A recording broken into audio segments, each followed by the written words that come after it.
la casquette de responsable politique et la casquette, je dirais même, de cas avancés, nous avons un défi à relever. Hier, on disait du cas avancé le petit rebelle.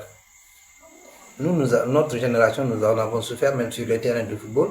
Quand on allait au niveau national jouer au football, dès que vous sortez, qu'est-ce qu'on criait? Le rebelle. Ceux qui voulaient se séparer.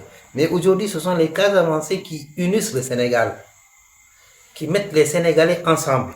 Ça, c'est avec fierté. On leur demandera tout simplement de continuer sur cette lancée-là et d'être une fierté pour leur localité d'origine.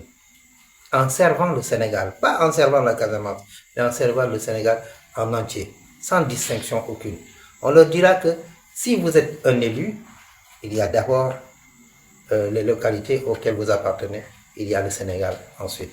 Portez les revendications, travaillez pour que le Sénégal ait les meilleures lois, travaillez pour que le Sénégal ait le meilleur budget, pour que l'on soit fier de vous. Auparavant, quand on parlait de nos ancêtres, on disait qu'ils étaient droits, des gens droits. Donc, pour un peu prendre le terme générique, on disait qu'ils étaient honnêtes. Donc, cette honnêteté-là et cette droiture-là, on leur demanda de convoquer le plus profond d'eux-mêmes pour être les dignes représentants de ces anciens que nous connaissions dans l'administration. On nous disait aussi que nous étions des gun service, des gens qui travaillaient sans relâche. On leur demande d'être pareils. Et aujourd'hui qu'il y a un ministre, en l'occurrence Olivier Boucal, il y a des députés, que ce soit dans les 3 départements de Sédhiou, les 3 départements de Ziguinchor et les 3 départements de Kolda. Partout il y a un certain nombre d'élus, on leur demande simplement d'être les plus en vue. Parce qu'en réalité, c'est une association dans laquelle nous sommes, mais dans cette association, il y a aussi une appartenance.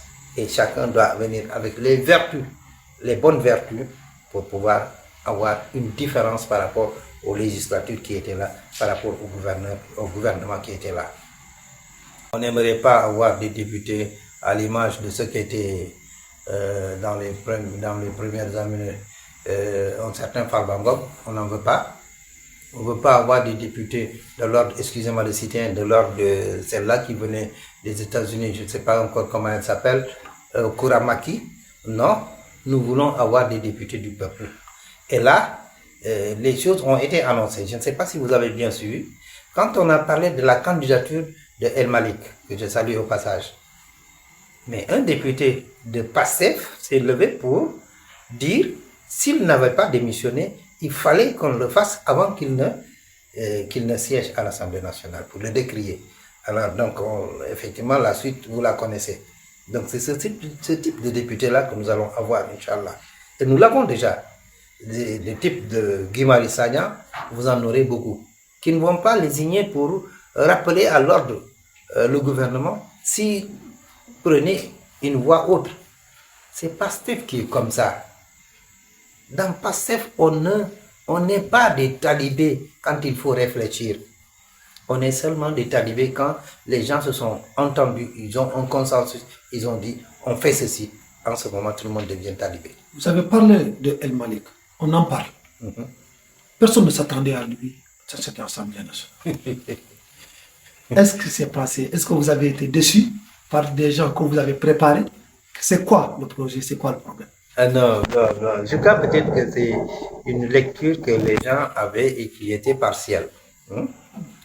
Donc, quand vous regardez un peu sur les listes des députés, des candidats députés, il y avait quand même des indices qui pouvaient nous dire que il se pourrait que El Malik soit candidat pour le perchoir. Parce que, regardez un peu les listes, ils étaient très rares les ministres qui étaient sur les listes. Donc vous prenez le président Ousmane Sonko qui était tête de liste, mais vous prenez aussi El Malik, il était sur les listes.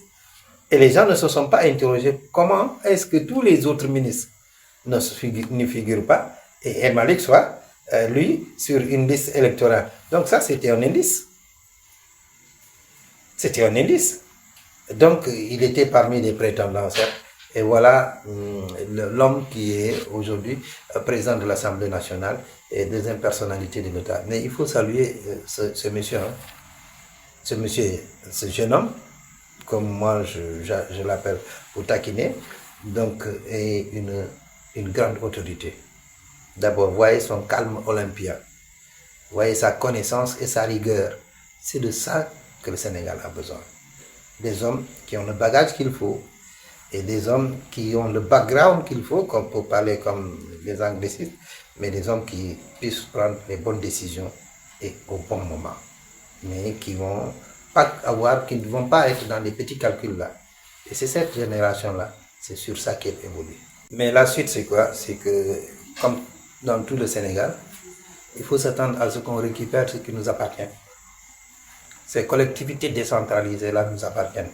Aujourd'hui, nous sommes forts et nous allons les reprendre entre leurs mains. D'ici 2 ans peut-être, il y aura des élections locales et les collectivités territoriales, nous allons les récupérer une à une jusqu'à la fin parce qu'on aura montré que nous savons gérer et nous sommes matures maintenant.